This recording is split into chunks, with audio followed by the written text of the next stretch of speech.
Are you writing a D&D campaign and struggling to know where to begin? Haven't hosted a party since your 11th birthday? Well, you're in the right place. This is Mirashu, Chapter 1, The Background. Now, before I begin, if you're wanting further context for what this series is about, then I'm going to put a link below in the comments for my previous video that kind of explains what I'm going to be doing within this series. So if you want to go there, check that out now.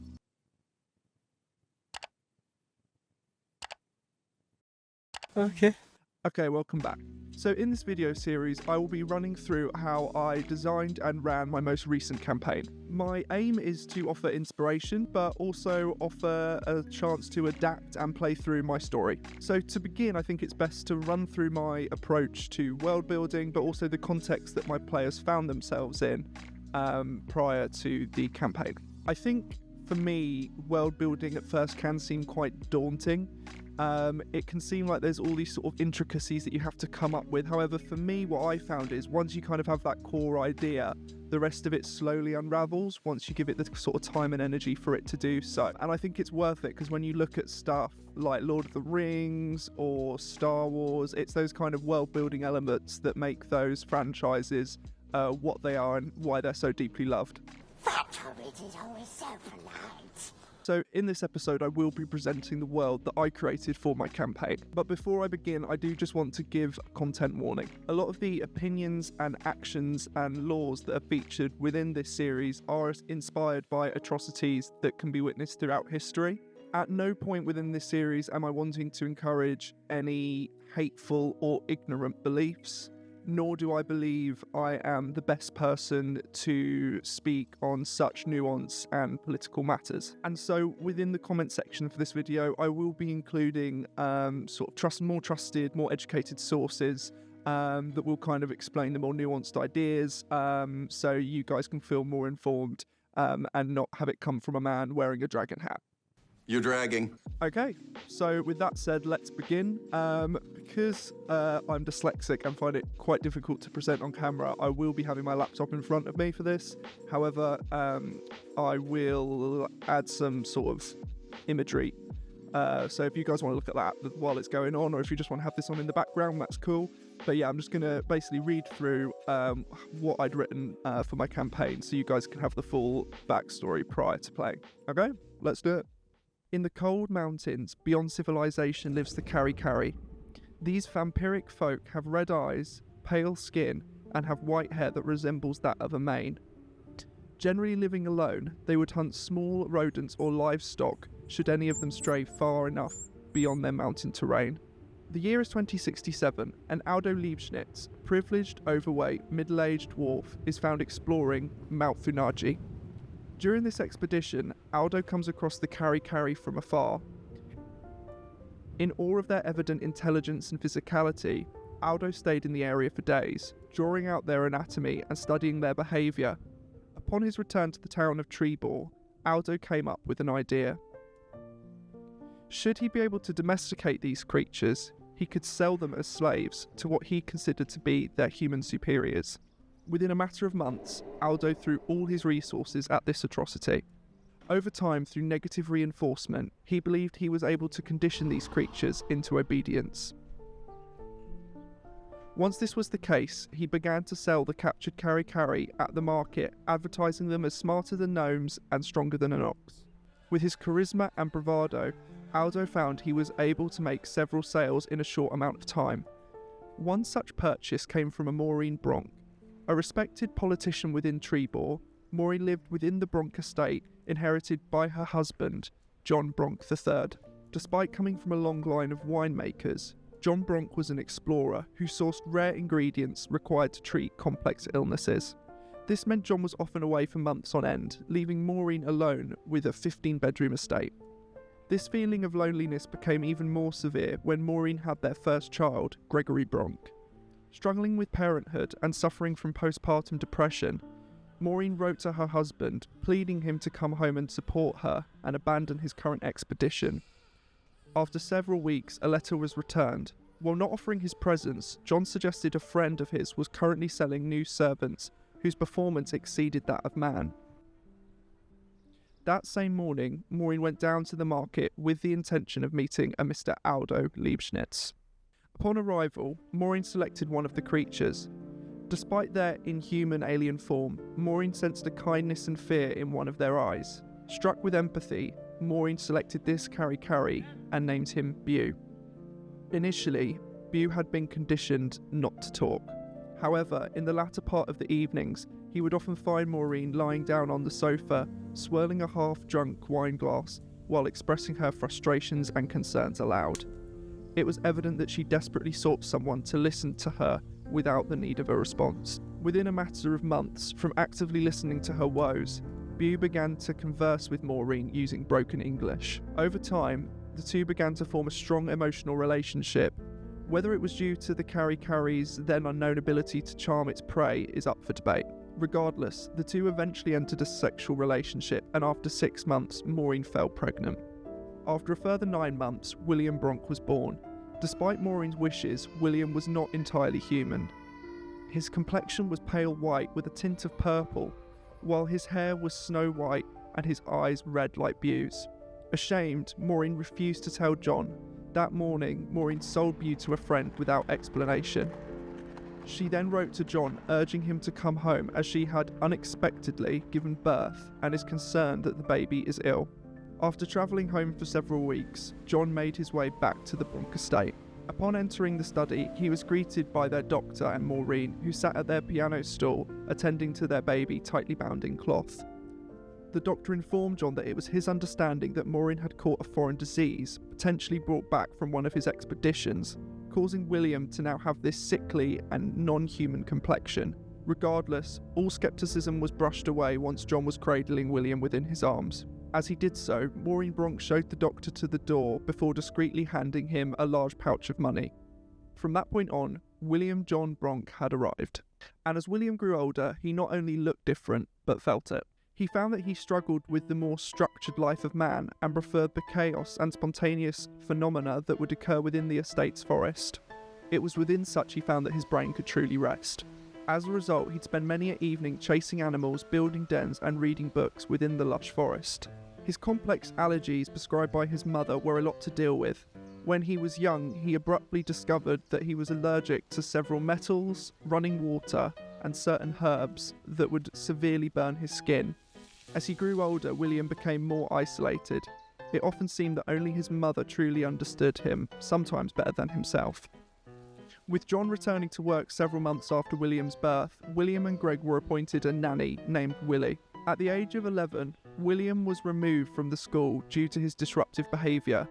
As a result, he found himself being homeschooled by Willie.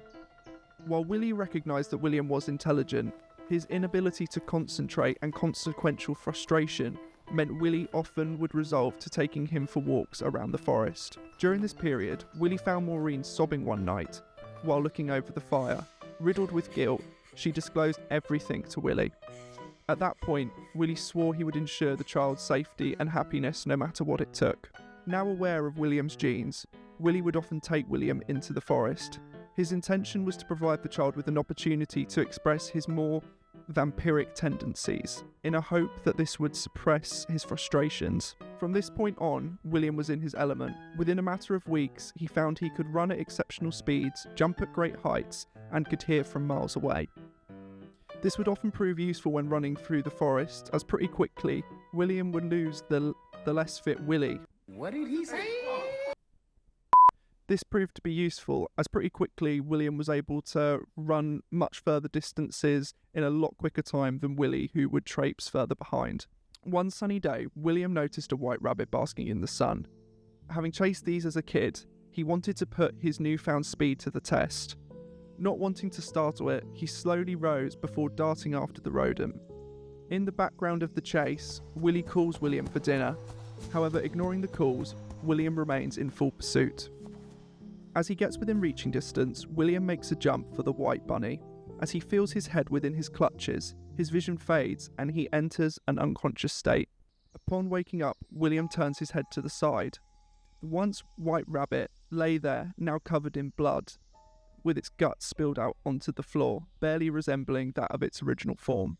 As he sits up, he looks down to see his hands covered in blood.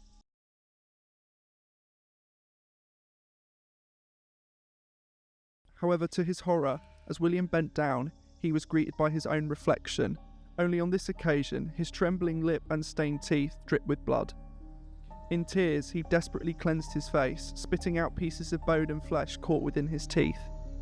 Upon arriving back at the manor, William apologised for his lateness, suggesting he got lost within the forest. From this day on, William became even more reclusive.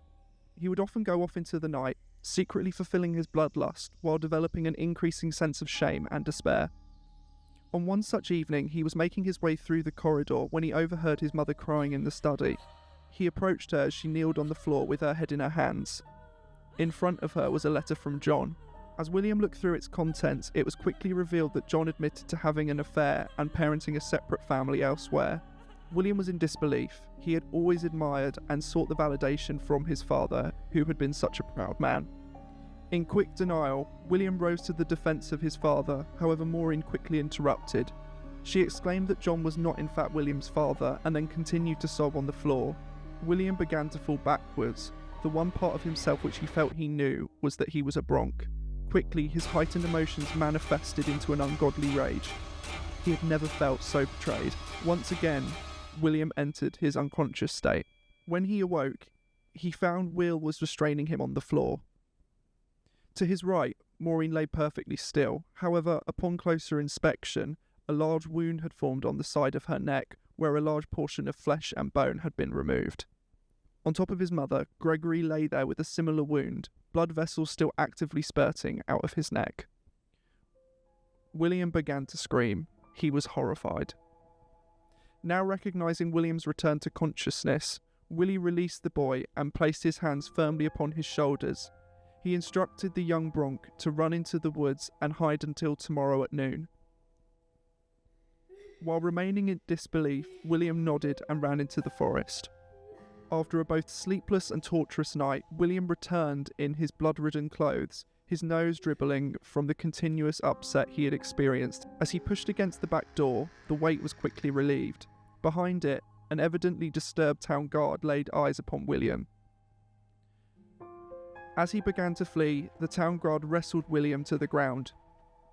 "You're okay now, son," the elven guard assured. "He's gone." As his cheek pressed against the ground, William saw Willie being escorted by 2 guards in handcuffs and led to a carriage with barred windows and manned with 3 other guards. After the guards made several failed attempts to get a statement from the evidently traumatised William Bronc, William was left in the house alone. This sense of loneliness became a constant of William Bronc in the coming years. Afraid of hurting any of his human staff, he confined himself in his bedroom and became dependent on imported livestock to relieve his bloodlust. During this period, he found he was able to still venture and experience human phenomena through books he had inherited from his father's personal library. While the collection was vast, there was one piece of work that piqued William's interest more than all. The poem in this case was called Trebor Fountain. It spoke of 2 lovers who met at said location. In awe and envy of the love expressed within this tale, William desperately sought to see this monument for himself. At age 19, William made the decision to leave the Bronc estate for the first time in 8 years. Covered head to toe in an all-black suit and accompanying top hat, William sat back while the driver whipped the horse into action. As they travelled, William looked out onto the society he had been disconnected from for so many years. As he arrived, William gazed upon the impressive marble fountain with coins. As he arrived, William glazed upon the Brother, what's that? William glazed upon. What's that, brother? Oh, God. That's going to be a blooper. Oh, God. As William arrived, he gazed upon the impressive marble fountain with coins glistening at the bottom of the pool. For a moment, William found the symbol of such rather sad, an evident sign of human longing. However, before he was able to develop such a thought, he was interrupted. Holding a coin within his purple leather glove, an elven man with long blonde hair offers William a coin to make his wish. William raised his hand, politely declining while offering a rare smile to the stranger. As he was passing through town, the elf, named Rilla, then invited William for a drink at a nearby pub. After declining, William shortly found himself running after the elf while barely dodging a group of monks standing outside the local church. The pair then met on and off for the next year and became very close friends. They would often write to each other discussing philosophy and art. However, unbeknownst to Rilla, as their connection grew, so did William's feelings, slowly exceeding that of friendship. Eventually, William could no longer resist the urge to tell Rilla. He had invited him to his estate one summer evening and had a golden locket fashioned as a token of their friendship. However, as evening drew into night, William became restless as there was no sign of his friend. He eventually got up and walked towards the door. Upon entering the corridor, he was disturbed to find that all the candles had been put out, leaving the entire corridor in near darkness. Desperately trying to remain calm, William slowly creeped through the halls when suddenly he felt a hand upon his shoulder. As William turned, he was met with 3 cloaked figures in black masks. A fight began to take place. While unskilled in combat, William used his natural physical instincts and intelligence to both outmuscle and outwit his opponents before the sheer disadvantage of being outnumbered became too much. While restrained, William feels one of the masks get close to his neck before inhaling to get a sense of his scent. The figure then called aloud, suggesting William is one of them. The 3 figures then took off their hoods to reveal a complexion almost identical to William's. The group explained that they were here on behalf of the Black Dog Order. Like William, many Kari servants had charmed their owners, resulting in a wave of half Kari, half human children. Passing as human, many of them had united to form a rebellion against what they believed to be their human inferiors. Thus far, they had made it their mission to destroy any institutions of influence, culture, and history. They explained to William that unlike humans' more structured lives, Kari thrive within chaos. By destroying these pillars of society, they hoped their growing enemy would descend into despair, thus giving them the advantage. William stood there barely able to speak. As he looked behind the group, he noticed a pair of limp legs laying behind the door. William frantically barged past the group, making his way through the corridor. As he ran, he continually noticed more members of staff who had been savagely killed by this cloaked group. Eventually he made his way to the door. It was here that his worst fears came to be. Before him lied Rilla. His green velvet jacket and long blonde hair was now covered in blood, while his limp hand barely clutching at a bunch of flowers. William fell to the ground. Again, he felt responsible for the death of those he loved most. As he lifted his head from the corpse, William began to study his hands. Perhaps they were too brutal, too monstrous to handle something as precious as human life, or the concept of love. While sobbing over his friend, a shadow came from behind him. The group suggested that it was time for William to make a choice. At this point, William had nothing but a home full of memories, hurt, and ghosts. Slowly he rose and approached the group, using his sleeve to wipe his teary eyes. Without a word, he continued to walk past them and approached the now broken gates. As they were catching up, they noted he did not look back. There were no more goodbyes to give. After walking 2 days through the forest of Lyja, the group began to approach what appeared to be a town in disarray. William initially assumed that this desolation had been at the hands of giants prior to their migration 50 years ago. However, he was quickly informed that this setting was curated by Kari themselves. As previously suggested, while humans like to build an idealised structure, Kari prefer chaos and residing in what they call nests. These essentially consisted of large piles of rubble, furniture, and really anything upon which they could rest. As William made his way through the high street, he noticed small red eyes peeping at him through the gaps that had formed in these mounds. Slowly, groups of Kari children crept out and began to follow the group, pulling at their cloak and teasing the trio, with whom they clearly were familiar. From this point on, William became invested in the Black Dog Order.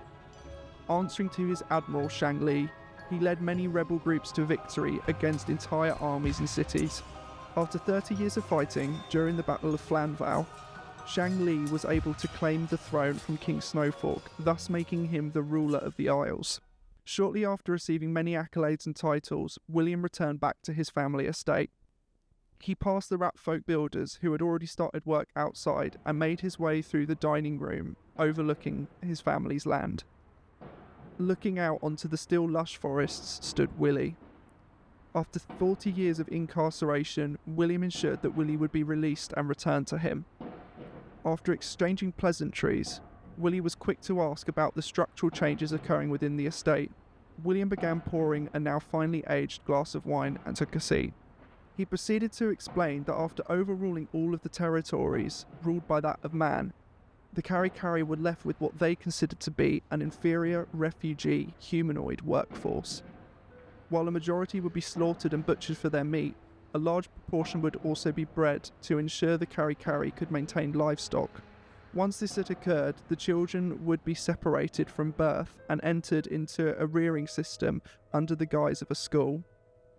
The aim is to ensure that by the age of 16, the children reach their maximum health, thus ensuring the best quality of blood for their Kari rulers.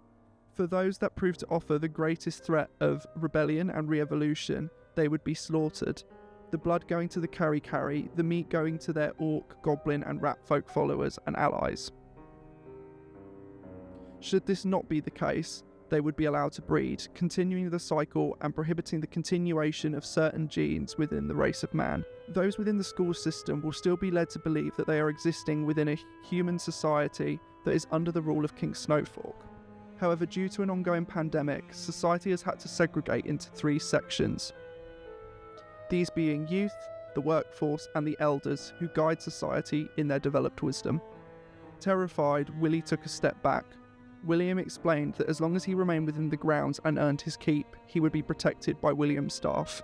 Over the next year, 60-foot walls were placed around the Bronk estate and the town of Trebor. This set up for the next 40 years, in which William hosted several humanoid groups who had their eyes set on graduation. Accompanying him was a mother. Common to all farms across the area, the mother played the role of the direct caregiver, while the father was the disciplinarian. Over time, the Bronk Institute became well known amongst the Kari for producing the finest stock. Eventually, the Dark King Shang Li made it so that William would host a solely gifted and talented class who would graduate at a faster rate. However, while receiving all this recognition, William was still riddled with guilt, like a stain that he couldn't scrub out. After many tortured years, William set out a plan. Should it ever get too much, he would set up a bomb that would not only detonate himself, but the entire estate, destroying the house and the ghosts that reside within it. However, before doing so, he promised he would remain accountable to those he had wronged prior to his death. For this reason, he had 6 golden lockets created. When all placed in the correct sequence, these 6 lockets would have the ability to set off the explosion. 2 resided in the chamber in which Maureen Bronk and Rilla lay to rest. Another rests with Gregory, who William had buried in the forest within a hiding spot he had played in as a boy. The following 2 sit around the neck of the mother and the father. Another lay in the clutches of a statue of his father, which immediately greets guests upon the door. The final one went missing after a previous cohort secretly escaped the property. It was only once he took full accountability that William felt he could relieve himself of his guilt and life itself. And so our story begins. Class 101 are nervously due to arrive at the Bronk estate. They are being delivered in transit in a metal crate carried by a train. Yeah, there's going to be trains in this. And yeah, I hope you can join me for chapter 2, where I will be running through the opening story, running through the maps and the estate, and hopefully we can get this going. If you guys want me to change anything about these videos, then please come back and let me know. I'm really enjoying making them. I want to try and be consistent while compromising a little bit on quality for the sake of, actually having, getting this done and delivering content to you guys. So, yeah, I think with that all being said, this has been Mirashu. Please join me for the next video, and thanks for watching. Thanks.